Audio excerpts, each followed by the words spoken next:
one of the oldest titles in the British royal family is the Duke of York, traditionally given to the second son of the ruling monarch. Being the youngest son, being the spare, is a really difficult role. There is no job spec. Throughout its 600-year history, the House of York has had more than its fair share of scandal. Dukes of York are ripe for scandal. There are always going to be pitfalls. Of course, you have all the perks and privileges of being royal and none of the responsibilities. Some very formidable characters in our island history have been Dukes of York. There's the infamous story of the princes in the Tower who were allegedly murdered by their uncle, Richard III. But now the current Duke of York, Prince Andrew, is facing scrutiny. As the second son, Andrew spent his childhood and, of course, his adult life he has spent in the shadow of his older brother. A bit naive, but then his judgment has always been a bit naive. Did you have to go by private jet to Newcastle? Yeah, because there was no other way of getting there and back. A naval officer and celebrated war hero. When there are missiles and things flying around, at that precise moment, you are on your own. I don't call it escapism at all. James Bond is escapism, and I'm not a commander yet. A playboy prince, once second in line to the throne. I think he was always seen, as Prince Charles said, as the handsome one, a bit of a favourite of the Queen. He had a good life. He had all the privilege with none of the responsibility. Now caught up in a story that has shocked the world. I think it's fair to say that this is a scandal of an entirely different nature. This is by far the most damaging of allegations. Poor old Prince Andrew, he rarely seems to be out of the papers these days. Prince Andrew, you're going to resign, Prince Andrew. You're an embarrassment, sir. What impact will the current Duke of York have on the future of the monarchy? He's never been far away from controversy, but his connection with Epstein, that ill-fated friendship, has inflicted the greatest damage on his reputation as a member of the royal family. What will this latest scandal mean for the House of York?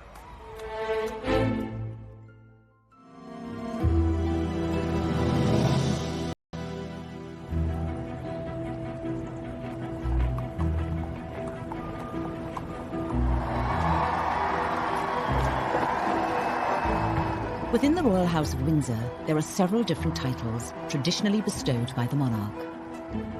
Wales, Cambridge, Sussex, and York.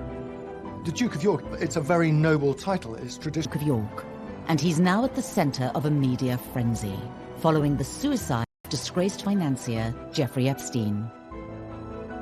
And there is an old saying out there that says, tell me who your friends are and I'll tell you who you are. Prince Andrew certainly isn't the first Duke of York to be at the centre of controversy. When one looks at second sons of monarchs, is that they're a heartbeat away, if you like, from the top role, the top job. Dukes of York have, over the course of history, been rather colourful characters. The title Duke of York goes back to the creation of the House of York in 1385 by Edmund of Langley. For over 80 years, the title was passed down through the male heirs until the House of York became a royal household.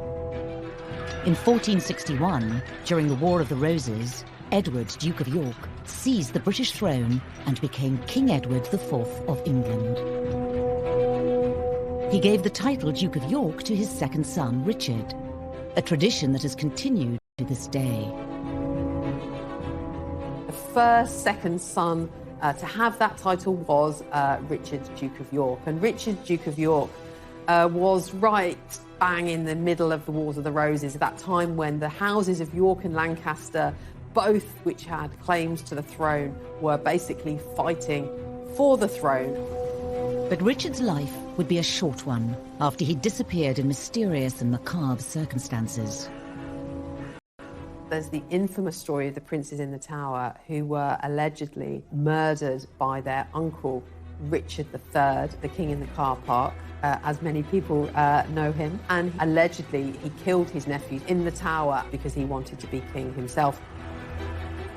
The story goes that the 9-year-old Duke of York, Richard, and his older brother Edward were locked away in the Tower of London as part of a villainous scheme to claim the throne. Their bodies were never found. history holds that, their bones are there in the Tower of London. With no male heir, the Duke of York title went into extinction with 9-year-old Richard's death. But just over a decade later, after a shift in the monarchy, the title was given to the next second son in line to the throne, a certain Henry Tudor. Infamous Henry VIII, of course, was also a second son. He was the second son of Henry VII. He wasn't supposed to be king, but when his brother, Prince Arthur, died, he not only married his former brother's wife, but he also became king. Arguably one of the most notable Duke of Yorks to become king is Prince Andrew's grandfather. Some very formidable characters in our island history have been Dukes of York. The Queen's much-loved father, on whom she pretty much has based her entire reign, so she holds that position extremely dear to her. The Duke and Duchess of York with their little daughters arrive in the first carriage, and Princess Elizabeth lingers on the steps to take stock of the scene. The abdication of Edward in 1936 paved the way for Elbert, the Queen's father, to give up his title as the Duke of York and become King George VI.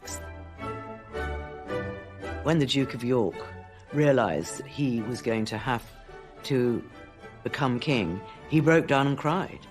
Because he said, I don't know anything about it. I haven't trained to do this job. And you certainly do need training to do that job. To be placed in the position of having to choose between love and the throne is one of life's most tragic dilemmas, even if the dilemma is of the king's own making. It's one of the most pivotal moments in the history of the British monarchy.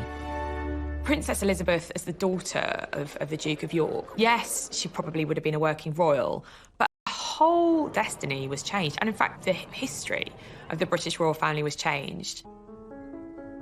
Over time, the Duke of York role has become known as the spare heir. Being the youngest son, being the spare, is a really difficult role. There is no job spec for it. There are always going to be pitfalls. Of course, you have all the perks and privileges of being royal and none of the responsibility.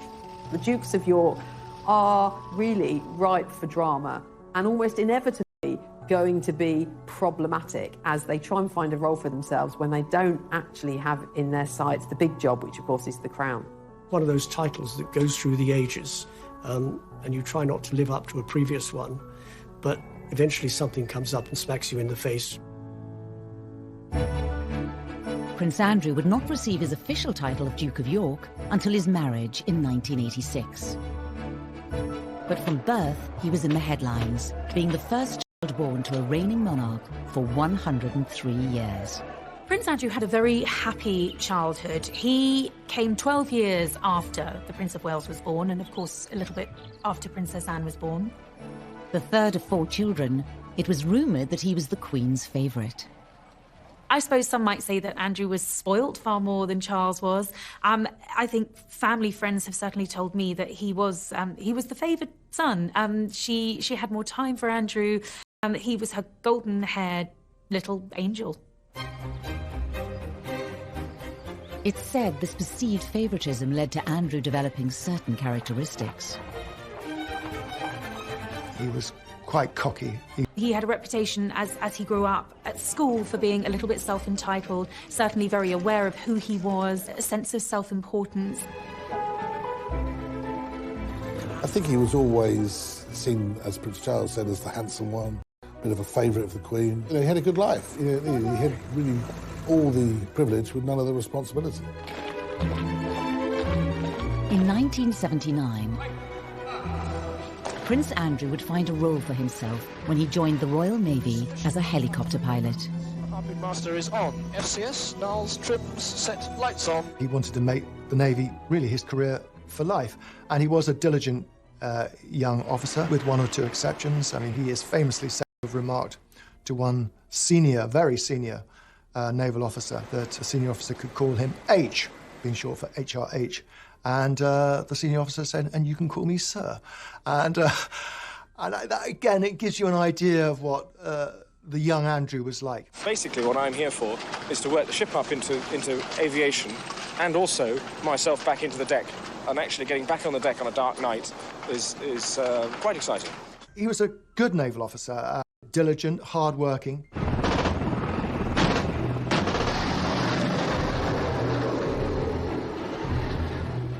3 years later, Prince Andrew was deployed into the heart of the Falklands War, despite Prime Minister Margaret Thatcher having doubts over a young, high-profile royal going into battle. He wasn't there as some sort of figurehead being tucked away from the action. He was in the middle of the action, flying Royal Navy helicopters as decoys sometimes. So very brave, very important, and clearly a very important moment in his life. Harnesses locked tight to the back, please. And, The ruling monarch's second son fighting on the front line captured the headlines. At the time, you know, the Queen's second son to be involved in a military service in this high-profile war, the Falklands War, that, you know, was something that the whole country were very much glued to their television screens. I mean, this really was quite something, really, for a royal to be involved in this way. When the war ended in 1982, Prince Andrew returned to Portsmouth aboard HMS Invincible, and it was to a hero's welcome. I don't think anyone will forget the images of the war hero Prince coming back from the Falklands, you know, the golden boy of the royal family with the rose between his teeth, and being very much hailed a national hero. When you lie down on the deck, and at that moment when there are missiles and things flying around, at that precise moment, you're on your own. And that's all there is. At that point, his reputation was probably at its absolute peak. That was, you know, that was Andrew's all-time high. And this was absolutely amazing. It really was. After the Falklands War, you know, he was the golden boy of the British monarchy. Upon his return, the prince's love life would make front-page news. Andrew was blessed with the best looks of the young Windsors, and he liked girls. And girls seemed to like him. Most famously, he dated beautiful brunette actress Koo Stark. This was all quite titillating and exciting in terms of who Andrew was dating. And I think fueled that image of him being a bit of a playboy prince. For a long time, people thought they were incredibly well matched. She was a very sexy girl. She shared many interests that Andrew had. And she was sparky, but she knew how to behave, if you like, in royal circles. Andrew whisked Koo away to the Caribbean island of Steep, under the alias Mr. and Mrs. Cambridge. She was even given the royal seal of approval. Their relationship was so close that Andrew introduced her to his mother. Well, of course, that sparked a frenzy of speculation in the press that an engagement announcement was just around the corner. The royal romance soon turned to scandal. Unfortunately for Andrew but particularly for Koo, she had a past. It turned out that, you know, not only was she an actress, but she'd actually appeared in some pretty risque movies, which really were the death knell of the relationship. We just embarked on the Diana years. Attitudes towards the royal family were changing. They were incredibly popular. They didn't want to do anything that might jeopardize this reach they had with the public. Advisors around the royal family felt that she was an unsuitable figure for Andrew to be seen with, which was a great shame because I think they might have made a very successful team. Andrew and Koo eventually split up, and the prince went on to have a string of high-profile relationships. He definitely had a penchant for pretty women. I don't think it necessarily mattered whether they were brunette or blonde. The girls fell for him. Quite a number of girls fell for him, and he had a succession of girlfriends. And in those days, there weren't many royals around to write about, and Andrew was ripe for being written about. The media dubbed him Randy Andy. I think the Playboy image was rather good for the royal family. I think it gave them a dose of Hollywood glamour that they were lacking, and it was quite exciting. To some extent, the reputation, the sort of Playboy prince was deserved, but, you know, in the same way that, you know, young royal princes will be young royal princes. The press loved this. You could see that this was, you know, Andrew at his prime. By the mid-1980s, despite a reported Playboy lifestyle and front-page headlines, the future Duke of York was a popular member of the royal family. I think he was brought up to believe that he was terrible. Despite being the spare to the heir, he was going to make a success of this. How then did he become embroiled in one of the royal family's biggest scandals? Prince Andrew, are you resigning? I think Prince Andrew's friendship with Jeffrey Epstein has been one of the most damaging things to happen to the royal family within the last 30 or 40 years.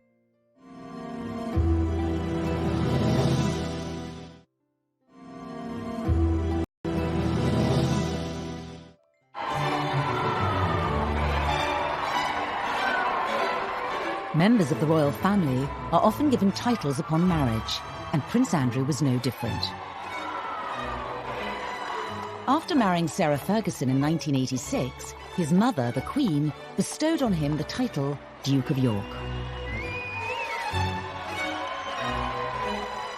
With the dukedom came a royal salary of around £300,000 a year. A Royal Duke of York coat of arms with an emblem made up of an English lion, a Scottish unicorn and anchor. And a brand new family home, Sunninghill Park, a 12-bedroom mansion in Surrey.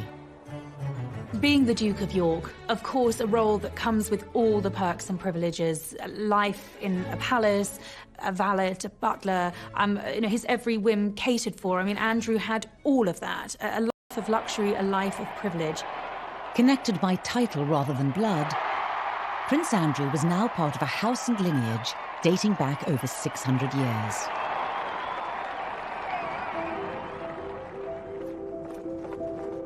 But his chapter as the Duke of York would not be free from scandal. In 1999, Prince Andrew was introduced to Jeffrey Epstein. This acquaintance would go on to result in one of the House of York's biggest controversies. Jeffrey Epstein was a multi-millionaire American hedge fund manager who socialized in the company of rich, powerful men and beautiful women. I think they became friends very quickly. Andrew has always been attracted to rich men and money, and Epstein was, by all accounts, a charismatic fellow. There's one thing in America that trumps cash. It's royalty. Epstein had the cash, Andrew had the cachet. And of course, Andrew was a real-life prince. Americans love British royalty. In 2008, Jeffrey Epstein was found guilty of procuring a person under the age of 18 for prostitution and went on to serve 13 months in prison. Prince Andrew's past meetings with Epstein before he was convicted were now under intense media scrutiny. Andrew would invite him to Balmoral, the Queen's private home at Balmoral, invited him shooting at Sandringham, the Queen's private home, and, was really kind of invited into the heart of British society. Many assumed that with Epstein having spent time behind bars, the Duke of York would cut all contact. What was so staggering was in 2011, after Epstein had been released from jail, Andrew was photographed walking with him. It was an extraordinary image, and the whole story and the scandal, if you like, about Andrew and his questionable tastes in friends really springs from that photograph. Andrew felt that he could still remain on amiable terms with Epstein. A bit naive, but then his judgment has always been a bit naive. It was around the time of Epstein's release that a photo of the Duke of York and Virginia Roberts, now Giuffre, appeared in the world's press. Although some close to the prince claimed it was a fake, and the story went quiet. 4 years later, things went from bad to worse for the Duke of York when Virginia Roberts implicated him in the growing sex scandal. Virginia Roberts claimed she'd been essentially recruited as a very young girl by Epstein, and Prince Andrew had slept with her 3 times. Prince Andrew strenuously denied all allegations, and the accusations were later thrown out of court after the judge ruled them immaterial and impertinent. At the moment, these are allegations. Nothing has been proven, and in this country, you are innocent until proven guilty. Nonetheless, allegations of this nature are incredibly damaging. Did you recover from this, sir?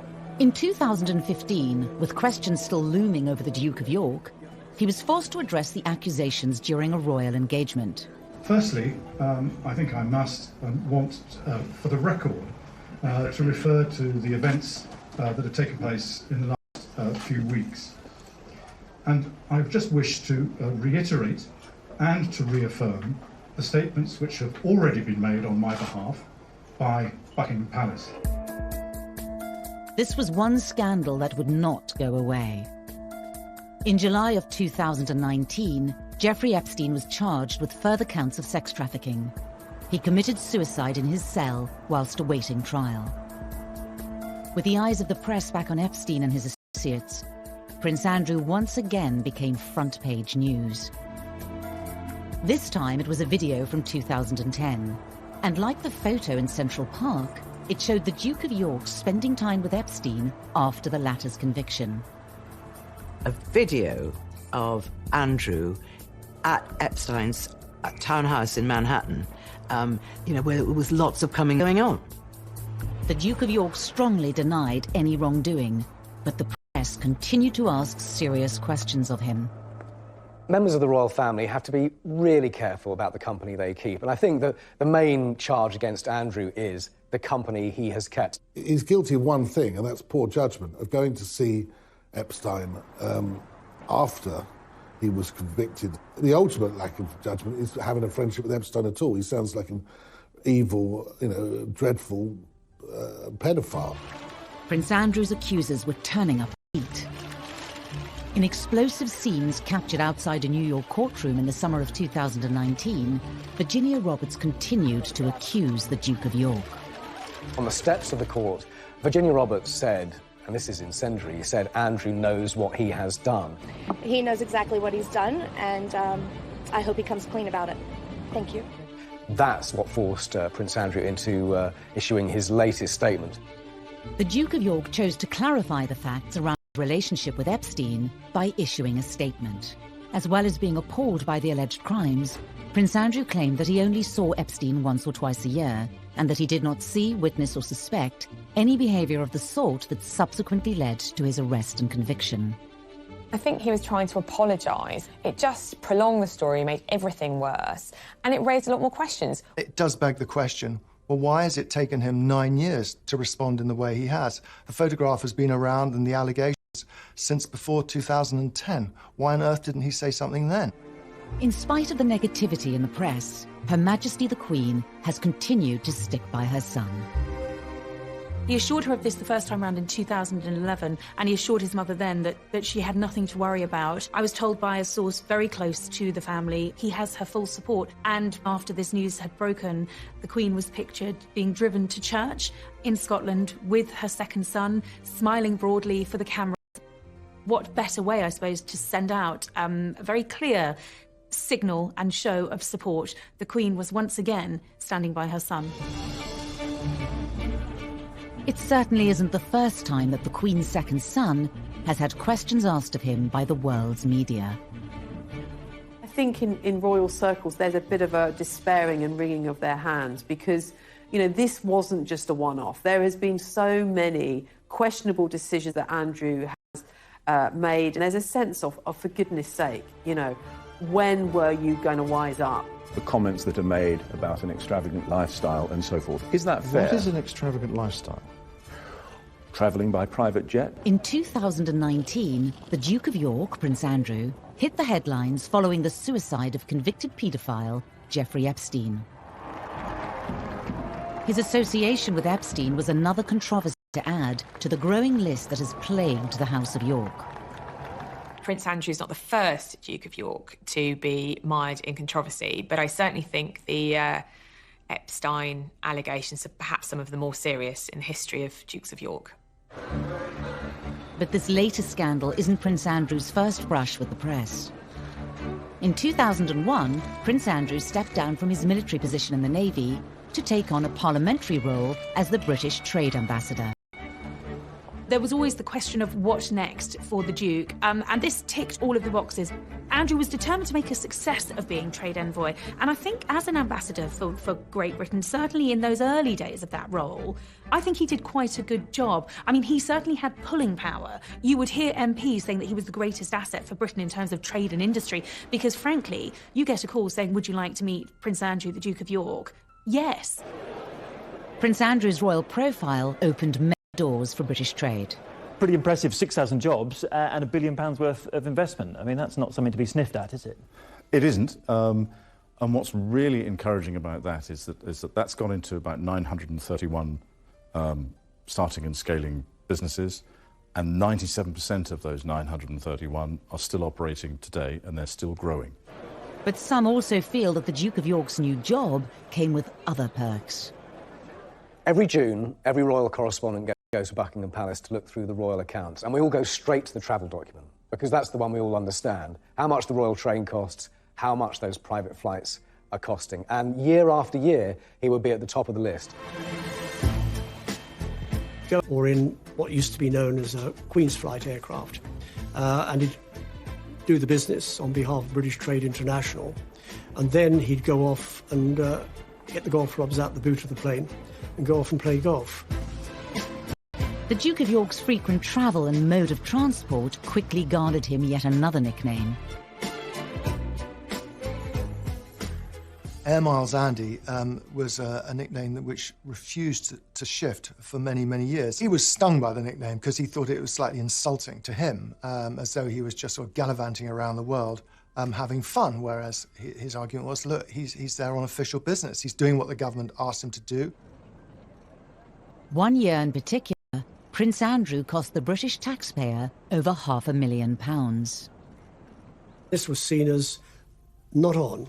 And quite frankly, it wasn't on. It's not the sort of things you do. If you go out and you're there doing a job of work on behalf of UK PLC, you do the job of work, you come home. If you want to go and play golf, and you make your own arrangements, get on an aeroplane and pay for the fare yourself and fly off. And unfortunately, he didn't do that.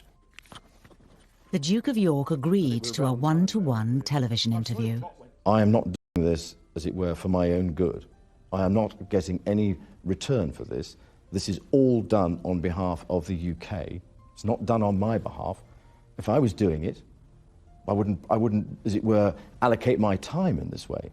Can I ask you, as I inevitably must, about the criticism that is sometimes, even often, levelled at you in this job, the comments that are made about an extravagant lifestyle and so forth? Is that fair? What is an extravagant lifestyle? Travelling by private jet, using helicopters when you could take a train? But it is again, it is the maximisation of my time for the best value for money, and that's the way that and I'm not the one that makes those decisions. In truth, it became quite a problematic role for Andrew. I think he frequently found himself having to defend himself, having to defend the flights that he was racking up. That became an issue. That became more of the story than Andrew representing Britain overseas, and that was a problem. Did you have to go by private jet to Newcastle? Yeah, because there was no other way of getting there and back, bearing in mind from what I was doing before and what I was doing afterwards. On top of the alleged travel perks, Andrew continued to be in the headlines. Once again, it was because of the company he was keeping. It was the meeting with the Gaddafis where I think eyebrows were raised. He entertained the ousted former president of Tunisia at Buckingham Palace. The fact that Andrew went out to foster these questionable relationships, offshore billions, was incredibly appealing to Andrew. He's not good at picking his associates. He's not good at picking his, I won't say friends, but acquaintances. Bottom line, he's grown up in palaces and castles. He's the son of the Queen. He is used to a certain sort of lifestyle. So guess what? He mixes with people who have that similar sort of jet-set lifestyle. Andrew has perhaps been rather naive and not really perhaps understood the kind of, at least the optics of some of what he has done. I think Andrew felt that he had this official role as trade envoy for the UK government and was doing a great job. He's very thin-skinned, and he takes any kind of criticism extremely personally and angrily, in fact. The press continued to question the Duke's suitability for the trade envoy role. I think the press became less supportive over the years. I think he was on the receiving end of quite a lot of criticism. Was it unfair? I would argue not, because I think some of the decisions Andrew made were bad decisions. Some of the business affiliations were not clever. It was at this moment, with huge pressure mounting on Prince Andrew's job, that the photo with Jeffrey Epstein in Central Park was released, sealing the trade ambassador's fate. He mixed business with pleasure, and if you're going to mix business with pleasure, be very careful about the pleasure that you mix with, and he wasn't. There was MPs who had described Andrew as the most glittering asset for Britain overseas. That was when those MPs then turned on the Duke and said, he's got to go. This is untenable. In 2011, Prince Andrew stepped down from his role as trade ambassador.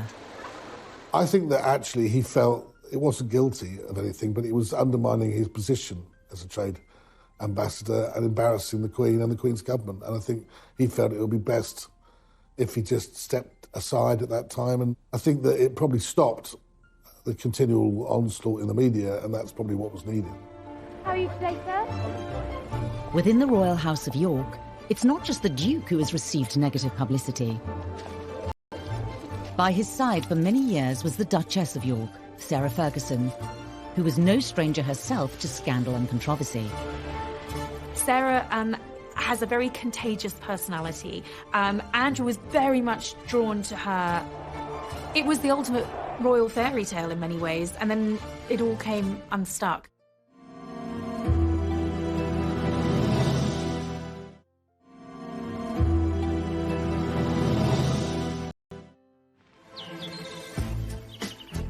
Prince Andrew has spent most Playboy Prince and a much-talked-about trade ambassador.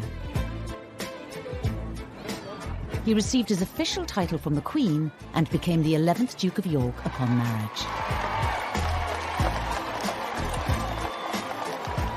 Fergie and Diana were very good friends. Come on. And Diana was always trying to find a boyfriend for Fergie. And she came up with the idea of Andrew. Sarah Ferguson was typical jolly hockey sticks, daughter of an army officer, a polo player, skiing all over the Alps in the winter. She was always going to be an interesting addition to the royal family. And on top of that, she and Diana got on really well.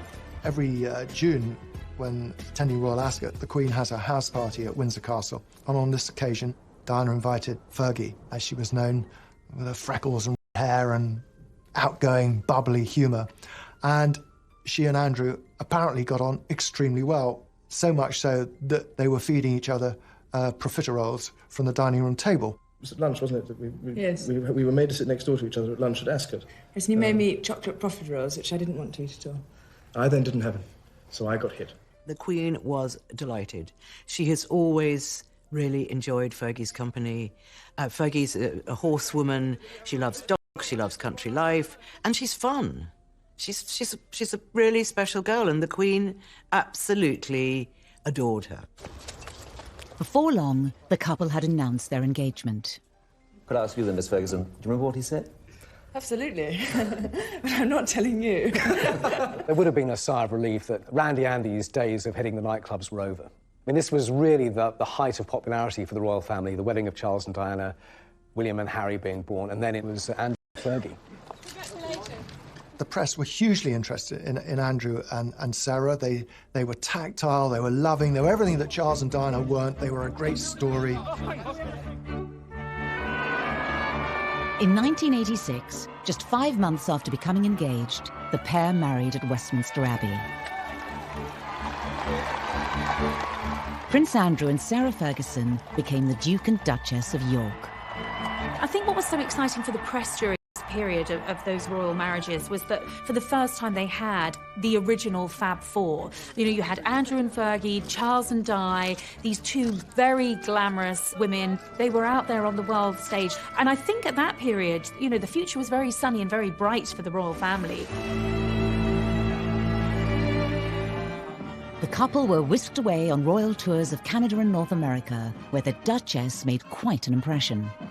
What I remember about that in particular was The whole tour, letting my darling husband of a year and a day do all the public speaking. So we agreed, for once, that I should have the last word tonight. I think Andrew was very proud of her. I mean, she complimented him, if you like, in a way. She rubbed off some of his rougher edges. I mean, he was still a slightly abrasive character. She was good for him, yeah. One of the royal couple's stops was Hollywood. I was on the royal tour when they were in Los Angeles, and they were a huge success. Everybody loved them. At last, I have the turn to talk. All these men around here. Love you! I'll see you later. Fergie appeared in different little outfits and had different bows in her hair, and it was all quite over the top. I'm so amazed by Los Angeles and the welcome that you've given us and me. But I never forget that the only reason I'm here is because I'm married to the Duke of York. There was a big reception and all the sort of LA crowd, and Fergie and Andrew really did well there. By 1990, the couple had welcomed 2 children, Beatrice and Eugenie. But cracks were beginning to form in the marriage. Fergie was finding life at the palace extremely difficult. She was being criticised hugely at this stage of her life. She didn't have Prince Andrew at her side because he was away doing his naval duties. So things just really started to break down. Captain. Good evening, sir. It's Red 30 Ranger, 6 miles. As well as the royal tours, Prince Andrew was still serving as a naval officer, spending more and more time away from his family. Captain Roger, yes, thank you very much. As a commanding officer, you can, on occasions, get extremely lonely and isolated if you're not careful. It's terrible. I mean, you're going away and leaving what you love behind. It's a fantastic job. All 3 services are a fantastic job for a single man. It's getting less and less so for a married man. I don't call it escapism at all. James Bond is escapism, and I'm not a commander yet.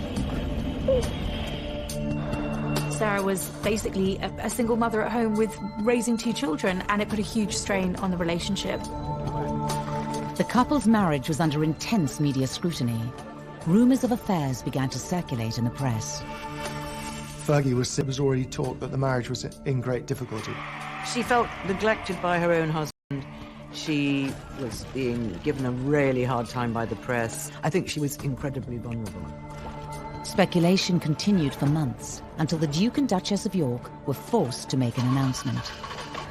When Andrew and Sarah announced their separation in early 1992, very rapidly she was seen to be involved with a man who was euphemistically described as her financial advisor. A royal separation was only the start of the controversy for the Duke and Duchess of York, after now infamous photos of Sarah Ferguson were released in the media. I was with John Bryan the night the pictures appeared in one of the tabloid newspapers, and I'd gone to his flat with the Daily Mirror, and he phoned Fergie, and I could hear him talking to her, and you know, he's saying it's bad, it's worse than we thought. They've managed to get pictures of her on a sunbed, and she was having her toes sucked by her financial advisor. These pictures were compromising, they were embarrassing, shameful for Fergie. Things quickly worse for the Duchess of York. Poor Fergie, the following day, she had to go down to breakfast at Balmoral Castle, where all the papers were all laid out, as they always are every day, on a sideboard, and she had to sit there, and sort of the humiliation must have been awful for her. She fled Balmoral in tears, and she didn't return for a very long time. Sarah Ferguson was really cast to the outer darkness. It was the final nail in the coffin for Andrew and Sarah. The Duke and Duchess of York's relationship troubles were publicised the world over. Combined with other royal scandals, 1992 would prove to be a year that would haunt the Queen. It has turned out to be an annus horribilis. I suspect that I'm not alone in thinking it so. The 1990s was a series of disasters, 1992 being the worst year in terms of royal breakups. 3 royal marriages, 3 of the Queen's children separated in 1992. Princess Anne divorced, Andrew and Fergie separated, Charles and Diana separated.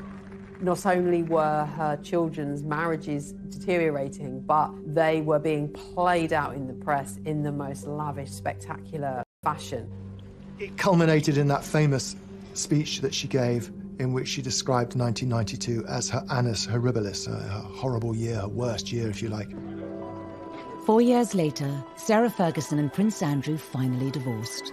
Although no longer considered a royal, she was allowed to retain her title as the end to the media frenzy circulating the House of York. Diana took millions from her divorce with Charles. Fergie took pretty much nothing. So Fergie is constantly chasing her tail and running out of money, and so she goes to more and more desperate means.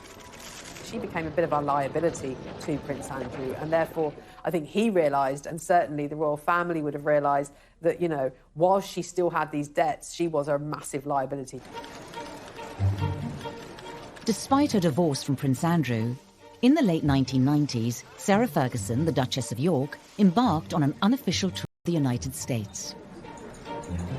She got involved with Weight Watchers. She seemed to be basically doing anything she could to earn a living, make some money. She had huge debts. She would spill her thoughts or her emotions in front of anybody who would listen to her. She became a kind of darling on the Oprah Winfrey kind of circuit in America.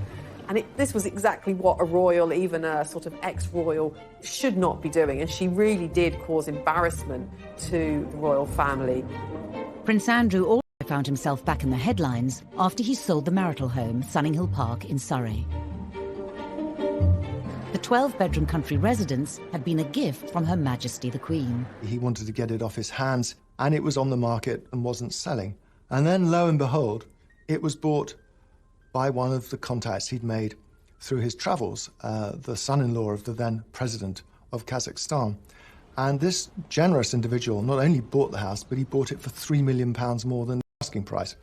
It provoked many questions as to why. The answer has never satisfactorily been given. At the time, a spokesman for Prince Andrew said there was never any arrangement or impropriety, and that £12 million was a guide price, not an asking price. In 2010, rumours of bankruptcy for Sarah Ferguson began circulating in the press. And the Duchess of York became part of a huge sting from the news of the world, as seen here in a secret video recording. If we want to do a big deal with Andrew, then that is ridiculous. I do want, of course. Okay, of course. So 500,000. The fake shake for the news of the world got lots of exclusives, filming people agreeing to stuff or taking money, and the cash for access story with Fergie was incredibly damaging. It was another black mark against her. And then you meet Andrew. In the video, she is seen talking to the now discredited fake sheikh, offering access to Prince Andrew for £500,000. No one was surprised when she found herself a victim of a pretty unpleasant newspaper sting, and they got her on film boasting that she could get access. Embarrassing once again for the royals. The Duchess of York has said she was devastated by the news of the world sting, and that it was a serious lapse in judgment. She also later added that she felt tricked. Sarah Ferguson's reported financial difficulties would see a return of Jeffrey Epstein. In 2011, the Duchess of York admitted to accepting £15,000 from Epstein to help pay off her debts. One of the other complications to the story of Epstein and Andrew is the fact that the Duchess of York herself was acquainted with Epstein, and indeed he lent her money for the infamous debts that she had after her divorce to Andrew. Epstein was among a number of rich men who helped to bail her out. A bad choice, and I think the Duchess has since recognised that she should not have accepted money from him. Sarah Ferguson later said she had made a gigantic error of judgment.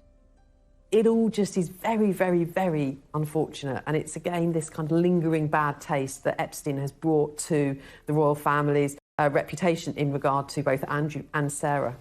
Despite all the controversy, over the years, Prince Andrew and the Duchess of York remained close. What I find remarkable is that despite all of the scandal, you know, the debt, the controversies, Andrew and Sarah have remained the best of friends. With the whole Epstein affair, Fergie has absolutely kind of stood by her man. I think she's been the one who's been in scrapes before, and Andrew's always stood by her. He's never thrown her to the wolves. He's always looked after her financially, emotionally. And I think this time she felt able to repay a lot of that debt. With the Epstein scandal showing no signs of disappearing, and Prince Charles set to one day take the throne, what does the future hold for the Duke of York and his family?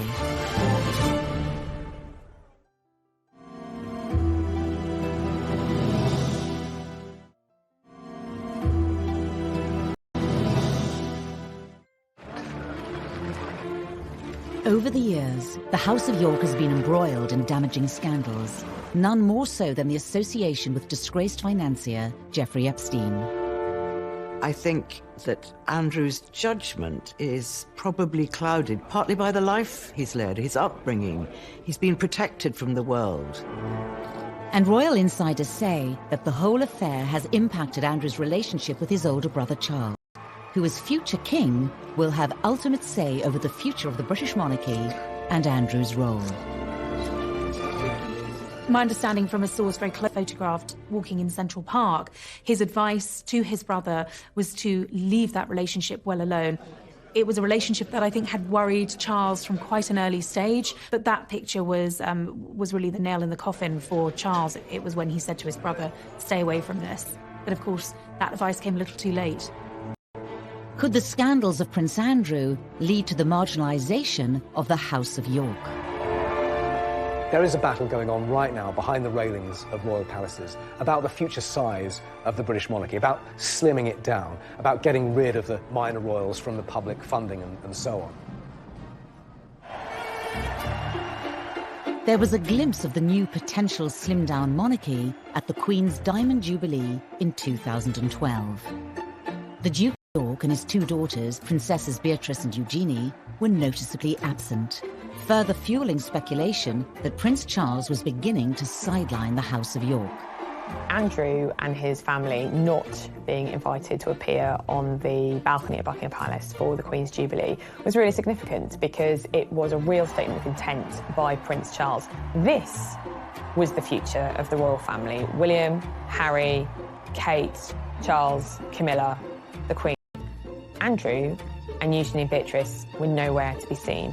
And Andrew very much felt the snub, but Charles was proclaiming it very publicly by saying this is the current monarch, this is the future monarch, and this is the future of the royal family in a very, very public way. And it was like, no, Andrew.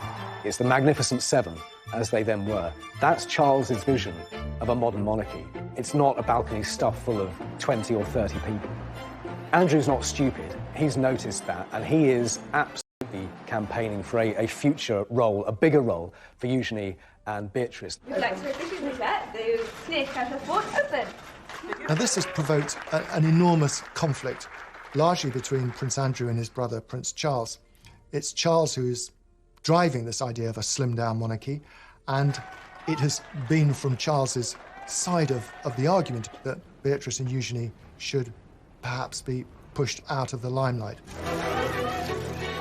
As well as criticism levelled at the Duke and Duchess of York, their daughters, Princesses Beatrice and Eugenie, have also over the years been criticised by the press.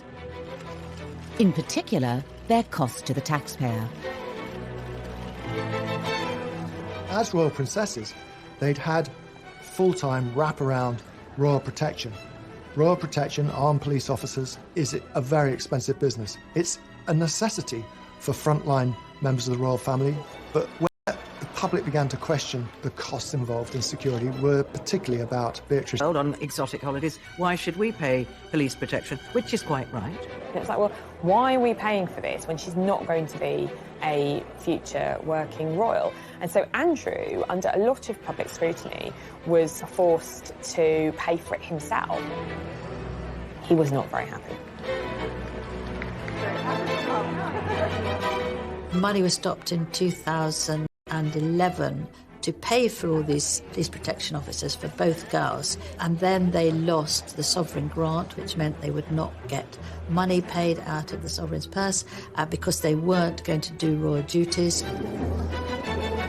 It was decided that the working members of the royal family would be limited to the 4 children of the Queen and then Charles's children, the heirs' children, because it was decided that we didn't want to have too big a drain on the sovereign grant. But Andrew wanted both his daughters to be working royals.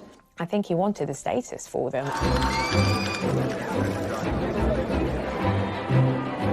Look at the Princess Royal. She's got 2 children, Peter Phillips and Zara Tyndall. Both of them, without titles, have made their way in life quite admirably, without any handouts from anybody, without any titles, and it's worked for them. And if it's worked for them, then it should work for Beatrice and Eugenie.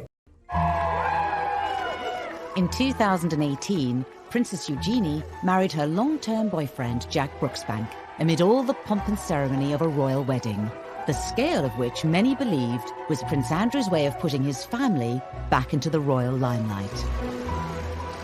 There was criticism over Eugenie's wedding. It was paid for privately, and yet, there was still questions asked over whether it was absolutely necessary to have 2 wedding dresses, 3 days of parties.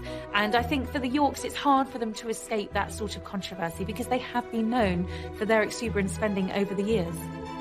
Prince Andrew, becomes very grand and royal, and he makes things happen. You want to get married in St. George's Chapel? You'll get married in St. George's Chapel. You want the biggest party the world has ever seen in my back garden? You'll have it.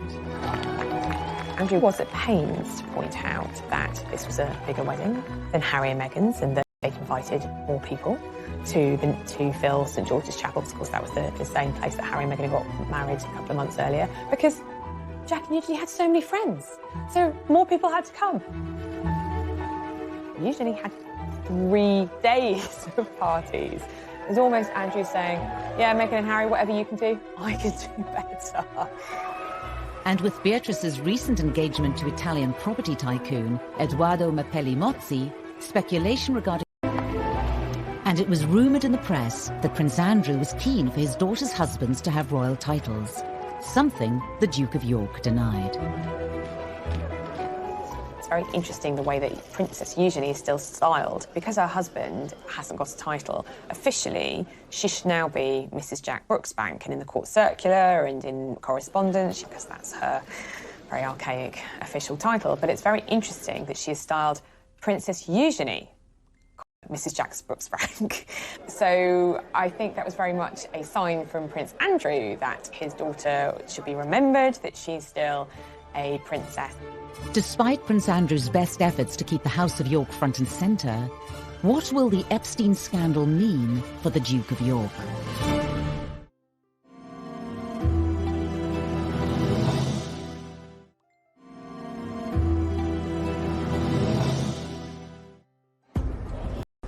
In the summer of 2019, fresh revelations in the Epstein scandal emerged, once again threatening to engulf the Duke of York. Did you recover from this, sir? He's never been far away from controversy, but his connection with Epstein, that ill-fated friendship, the Epstein connection, has inflicted the greatest damage on his reputation as a member of the royal family. In July, federal prosecutors filed new charges and once again arrested Jeffrey Epstein. Prince Andrew's continued friendship with Epstein was once more called into question. Previously unseen footage of Prince Andrew in Epstein's Manhattan townhouse appeared in the media. Although it had sort of slept dormant for 4 or 5 years, it burst on the scene again. And they showed a video of Andrew at Epstein's townhouse in Manhattan, where there was lots of comings and goings with young women. So the world is saying, how could he not have known what was going on? This has been a very turbulent summer for the royal family. Buckingham Palace has gone into firefighting mode. They're defending the Duke of York against the most serious allegations to plague him in his royal career. There are questions that many believe the Duke hasn't completely answered. Epstein's suicide whilst in custody meant he never stood trial for the new allegations. Epstein killed himself shortly before going on trial again, and so his accusers feel that they have been cheated of their day in court. Footage captured on the steps of a New York courthouse showed Virginia Roberts, now Giuffre, renewing her accusations against the Duke of York. He knows, of course, the wider allegation of what he knew about what Epstein was doing. Did he really see nothing, as, of course, he has strenuously insisted is the case? Now that Epstein is dead and is not going to have his day in court, it's hard to see how Andrew can properly and conclusively shut these allegations down. The case against Epstein was dropped after his suicide, but there have been calls to investigate some of his associates. With the Duke of York named in court papers in 2015, Virginia Roberts' lawyers have asked for Prince Andrew to come forward and be interviewed under oath, despite a judge ruling comments about him be struck from the court record for being immaterial and impertinent. Andrew has never been spoken to by American law enforcement agencies. Buckingham Palace has been at pains to stress that if people want to talk to Andrew, they can. I mean, of course they would say that, wouldn't they? Whether that would actually happen is a different matter. If the Duke of York were to testify, it would be the first time in history that a member of the British royal family has appeared in a US court. Andrew clearly in his statements repeatedly has said, I didn't do anything wrong, I didn't know anything wrong was going on. The statement hasn't appeased the various Epstein victims in America, and in particular one has said that Andrew knows what he has done, and the lawyer is calling for Andrew to go to the US to testify. Virginia Roberts gave a televised interview to American television program Dateline for NBC. It was a program watched by millions, in which she further detailed her alleged interactions with Prince Andrew. The first time in London, I was so young. Keelan woke me up in the morning and said, "You're going to meet a prince today." I didn't know at that point that I was going to be trafficked. This is not a trial by the media. It is an investigation. And it is not up to newspapers to point fingers. It's not up to newspapers to put him on trial. It is up to the Americans, as and when they have a case. Will he be a hostile witness to the FBI inquiry? Will he be dragged into some court case in America? That seems less likely. But surely someone is going to want some answers to very many questions about his connection to Jeffrey Epstein, to the girls, and to all those stories which have been buffeting the royal family throughout the summer months. Despite his protestations of innocence, we don't really know what happened, and therein lies the problem. And I think that this will continue to dog him, this affair. Yet to be seen. The royal family are, by their very nature, loyal to one another, and they close ranks and support each other. But Prince Andrew is testing that policy and that loyalty and, you know, family ties absolutely to the limit. The royal family, over the centuries, have been involved in all sorts of allegations, innuendo, scandals, and they have survived. They've survived for over 1,000 years, and they will continue to survive. Individual members of the royal family are not involved in this, only Prince Andrew. As Prince Andrew's future is discussed and speculated upon in every quarter, the title Duke of York is itself facing an unknown future.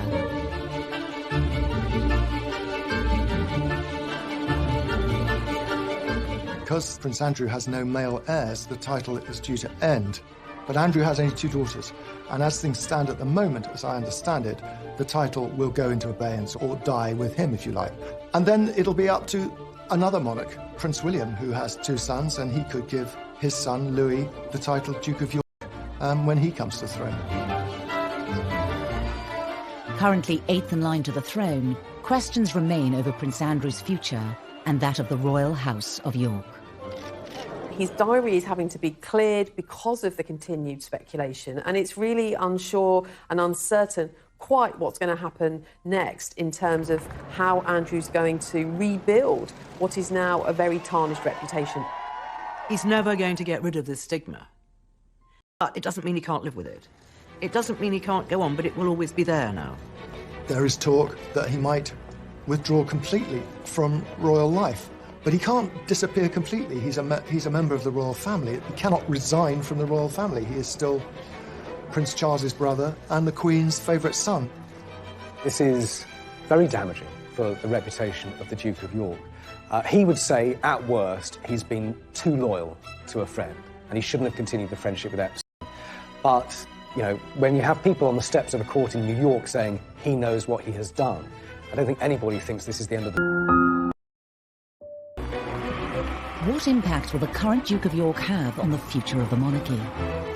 He's never been far away from controversy, but his connection with Epstein, that ill-fated friendship, has inflicted the greatest damage on his reputation as a member of the royal family.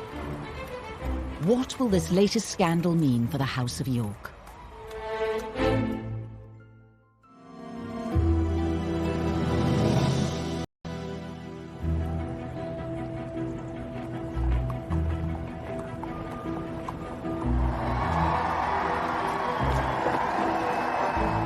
Within the Royal House of Windsor, there are several different titles traditionally bestowed by the monarch. Wales, Cambridge, Sussex, and York. The Duke of York, it's a very noble title. It's traditional. Duke of York. And he's now at the centre of a media frenzy, following the suicide of disgraced